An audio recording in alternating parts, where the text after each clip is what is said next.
සමහරක් ජීවිත අපි දකිනවා, අපි දැකලා තියෙනවා, අපි දන්නවා මේ ජීවිතේ ඉපදෙලා සාමාන්‍ය විදිහටම ජීවත් වෙලා තරුණ කාලේ ආපුවාම කසාද ආවාහ විවාහ කරගෙන දරුමල්ල පෝෂණය කරලා ජීවත් වෙලා ඉඳලා ඔහේ මැරිලා යනවා.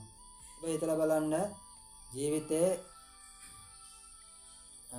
සතා සිව්පාව නේද? මේ ලෝකේ ඉන්න සත්තු සිව්පාවන් සියල්ලම ඔය අපි කරන දේවල් ටිකම කරනවා නේද? ඉපදෙනවා තරුණ කාලේදී පොඩි කාලේදී කන්න ඉගෙන ගන්නවා, ඔය දේවල් ඉගෙන ගන්නවා දරුවෝ වගේම නේද?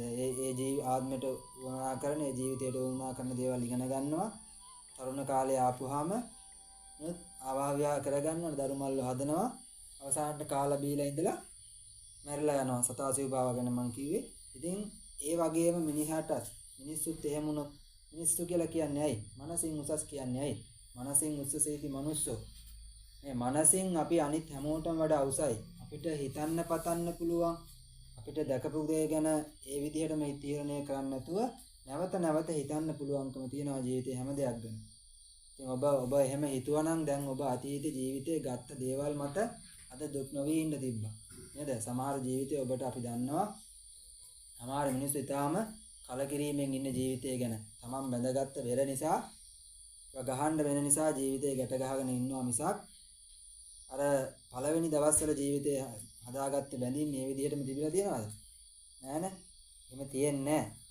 නේද? ඒක තමයි කියන්නේ දුර බලන්න කියලා. ළඟ බලන්න නැතුව ජීවිතේ දුර දැක්කනම් අපරාධ මේ දේවල් නොකරන්න තිබ්බා කියලා හිතපු තීරණ දැන් ජීවිතේ කොච්චර පහු කරලා නැද්ද? අපරාධය මේ තීරණය ගන්න නැතුව ඉන්න තිබ්බේ කියලා කොච්චර පසුතැවීම් වෙලා ඇද්ද ජීවිතේ තීරණවල. නිසා ඒක කොහොමත් වෙනවා අනිවාර්යයෙන්. තමන් අපි මේ තණ්හාවට දාස වෙලා කටයුතු කරන තාක් එහෙම තමයි ජීවත් වෙන්න වෙන්නේ. අපි අපේ ජීවිතේම දේවල් ගන්නට කලකිරීමකටපත් වෙන්න වෙනවා. ඉතින් අන්න ඒ නිසා එහෙම කලකිරීමක් ඕනේ. හරි අර අපූර්ව කතාවක් තියෙනවා. ඍෂිවරු ලෝකේ වැඩ ඉන්න කාලෙක අහසෙන් ඍෂිවරු ගමන් කරනවා කියන ලුණු හොයාගෙන. හිමාලය තමයි ඍෂිවරු ජීවත් වෙන්නේ. අදටත් හිමාලය ඍෂිවරු ඉන්න කතාව ඒක බොරු නෙමෙයිනේ. ඉතින් ඒ ඍෂිවරු අහසෙන් ගමන් කරමින් ඉද්දී ලුණු හොයාගෙන කාලෙකට හිමාලයේ රටවල් මැද්දේ ලුණු නැහැ. ලුණු තියෙන මොහොතේනේ. ඉතින් හිමාලයේ ඉඳන් ඒ භූමියේ ඉඳන් ඉහළට යද්දී මහ මුහුද ඉහළින් යද්දී ඍෂිවරු දකිනවා මහ මුහුද මැද්දේ කපුටෙක්ගේ පිහාටු වගේක් තියෙනවා. කපුට කියන්නේ ඉතා දුර පියාඹන්න පුළුවන් අර උගන්වනවා වගේ දුර පියාඹන සත්තු නෙමෙයිනේ. ඉතා තමන්ගේ කාල පරාසයක් හදාගෙන ඒ තුල තමයි ජීවිත කාලෙම කටයුතු කරන්නේ. ඉතින් මේ ඍෂිවරු තමන්ගේ ධානා ශක්තිය යොදවලා අර මහ මුහුද මැද්දේ තියෙන කපුටගේ පිහාටු වලට ඇත්තට මෙහෙම උනේ ඇයි කියලා කල්පනා කරලා බලනවා. බලපුවාම ඒ ඍෂිවරු දකිනවා මේ මෙහෙම කතාවක්. ඍෂිවරු දකිනවා මෙන්න මේ වගේ දෙයක්. මහා ගඟක් තියෙනවා. මේ ගඟේ කළු ගලක් වගේ යමක් තියෙනවා. අහසෙන් ගමන් කරමින් ඉන්නවා කපුටෙක්. මේ කපුට තීරණය කරනවා අර ගඟේ තියෙන කළු ගලක් වගේ යම මොකද්ද කියලා බලන්න ඕනේ කියලා තීරණය කරලා ලං වෙලා බලනවා.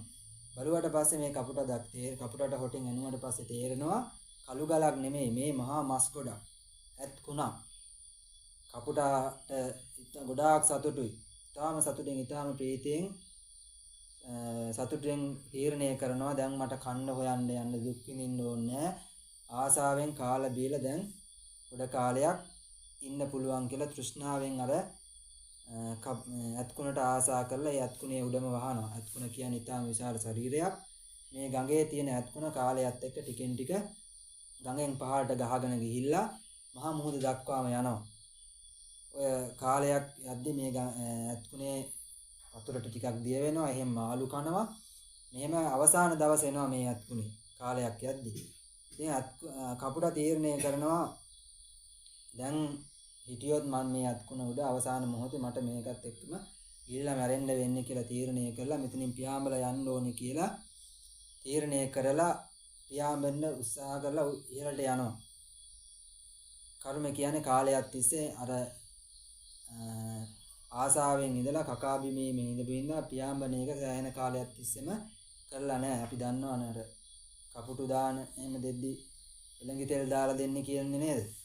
ඇයි අපලට බඩ පිරෙන්නේ නැහැ කියලා කියන්නේ. නිසා කාලා තරබාරු වැඩි වෙලා එහෙන් පියාඹන එකත් කාලයක් තිස්සේ පුරුදු කරලා නැහැ. ඉතින් අර ඇත්කොන ඉවරනවත් එක්කම පියාඹලා යනවා පුළුවන් තරම් බෙහෙස අරගෙන පියාඹලා යනවා. මහා මූද මැද්දේ ඉන්නේ. පියාඹනවා කොට විමක් හොයාගන්න හම්බෙන්නේ නැහැ. එහෙම තමන් ආසාවෙන් ගත්ත ඒ අත්කුණත් එක්කම තමන්ගේ ජීවිතේ මහා මූදට බිලි කරලා දාන්න සිද්ධ වෙනවා. තමන් ආසාවෙන් ගත්ත දේ මත. ඉතින් ඔය කතාව තමයි ඍෂිවරු දකින්නේ. මහා මූද මැද්දට මේ කපුටගේ පියාඹු තමයි මේ ඇවිල්ලා තියෙන්නේ කියලා දකින්නේ. ඉතින් ඔය කතාව තමන්ගේ ගම්වරයින්ට ගිහිල්ලා ගම්වැසියන්ට කියලා ගිහිල්ලා මතක් කරනවා. ඒ කතාවේ හැටියට ගම්වැසියෝ මේ ලෞකික ආසාවන්ගේ ස්වභාවය තේරුම් අරගෙන ගම්වැසියන් ඉතා විශාල පිරිසක් තපස් වේනෙන් වේසෙන් මහානදම් පුරන්න ආරම්භ වුණා කියලා ඔය කතාවේ සඳහන් වෙනවා. ඉතින් අපිටත් ගන්න තියෙන්නේ අපි ජීවිතය ආසා කරලා නේද වහල් වෙවි කටයුතු කරන දේවල් දවසක ඒ දේවල් මතම ජීවිතේ නිකරුණේ වැය කරලා කටයුතු කරන්න වෙනවා.